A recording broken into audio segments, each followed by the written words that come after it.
Hey guys, what's up? Welcome to Popology Now TV, episode 2. Before we begin with this week's news, I just want to thank you guys for checking out this week's videos. Taylor Swift's album review, Danity Kane's album review, the first part of our interview with Neon Hitch.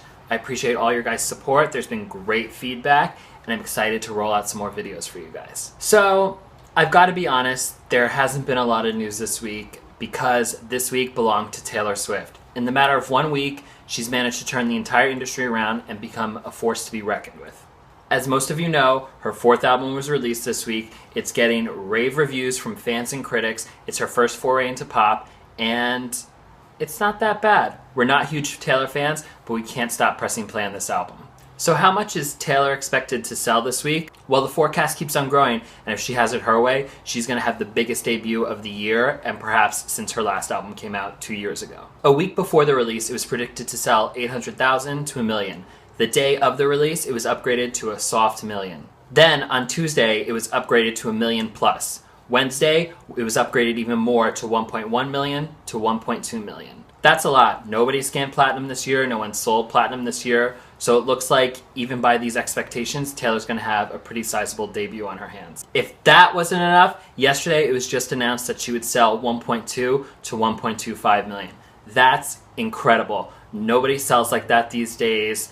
The highest selling album this year so far was the Frozen soundtrack, and then you have Coldplay right behind it, and then Beyonce, who was released last year. The industry is in a very bad place, but it just goes to show you superstars can still move units like nobody else. At this point, there's no question that she's going to cross 1 million sales. When she does, she'll be the first artist in the SoundScan era to sell 3 consecutive albums at 1 million. No one else has ever done that, and it just proves the power of Taylor Swift and her fans. So let's break down her sales a little bit. So far, between iTunes, Walmart, and Target, she's managed to sell 727,000 just within 4 days. Within the first 2 days, she sold 450,000 at iTunes, 247,000 at Target, and 30,000 at Walmart.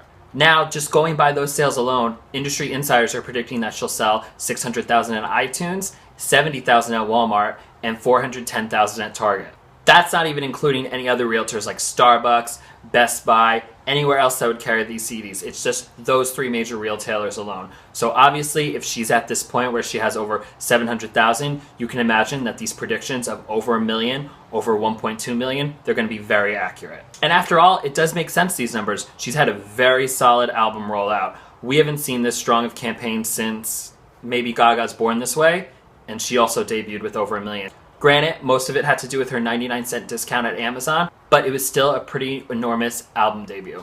Think about it, Taylor's been everywhere this week. She's been on The Voice twice, Good Morning America twice, she's been on Ellen, Letterman, The View, she was on Kelly and Michael this morning, she had an iHeartRadio takeover, MTV takeover, she's had radio interviews galore.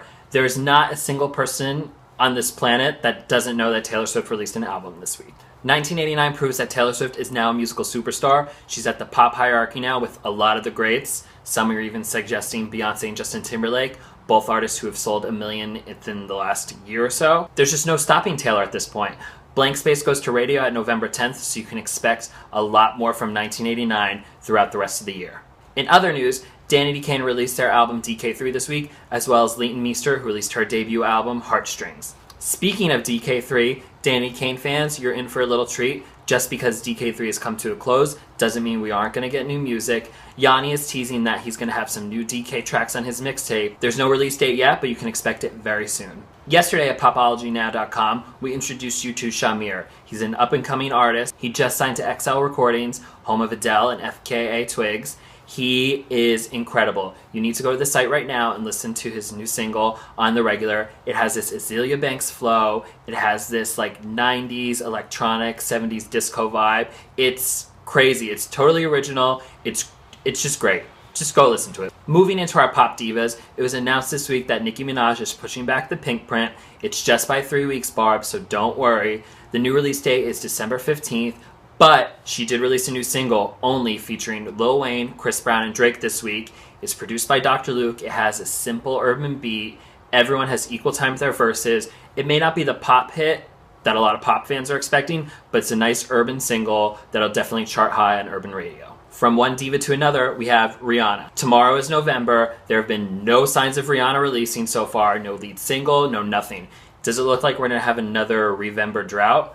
Not necessarily. She appeared at a meet and greet last weekend in Atlanta, and a fan asked her if we would be getting R8 soon, and guess what? She said becoming very, very soon and hinted towards before the end of the year. Now, if she's going to surprise release it like Beyonce, we don't know. Is it just going to be the single one day and then the album next day? We don't know. Anything's possible. The only thing that we do know is she's working on it very hard, so fingers crossed before the end of the year. One more big thing that happened at popologynow.com this week. The first part of our interview with Neon Hitch is up. We discuss everything to what's going on with her career right now to the new single Yard Sale. Part 2 will be up early next week, so make sure you guys subscribe to our channel so you can be the first to hear part 2 of the audio. Moving into this week's charting, on the Billboard Hot 100, Meghan Trainor rules for the 8th week in a row with All About That Bass. Taylor Swift comes in second again with Shake It Off, and Tove Lo comes in at number 3 with Habits Stay High. Fun fact, this is the first time since '94 that a Swede has been in the top 3 in the Billboard charts. Good job, Tove Lo. Jessie J, Ariana, and Nicki Minaj come at number 4, Maroon 5 is at number 5, and Iggy Azalea and Rita Ora come in at number 6 with Black Widow. Jeremiah and Bobby Shmurda come in at 7 and 8, and Hozier rises all the way up to 9 with his song Take Me to Church. Rounding out the top 10 is Sam Smith with his single Stay With Me. Moving on in at the Billboard 200, Slipknot comes in at number 1 with The Gray Chapter. Number 2 is T.I. with Paperwork. Number 3 is Neil Diamond with Melody Road. 4 is Logic, Under Pressure. Florida Georgia Line comes in at number 5. Jason Aldean is at number 6. 7 is Little Big Town with Painkiller. Barbra Streisand comes in with her Partner CD at number 8. Pentatonix comes in with their Christmas album, That's Christmas to Me. And rounding out the top 10 is Annie Lennox with Nostalgia. That's really it for this week. This week belonged really to Taylor Swift. She was everywhere. Even Lil Wayne was afraid enough to push back his album, so we didn't really expect anything from anyone else, did we? Keep an eye out next week on popologynow.com. Calvin Harris is releasing his album Motion. Expect our review of that. Expect part 2 of our Neon Hitch interview sometime between Monday and Wednesday. And you can also expect coverage on Taylor's domination of the music industry. Happy Halloween, everyone. Stay safe, eat lots of candy, and most importantly, party hard.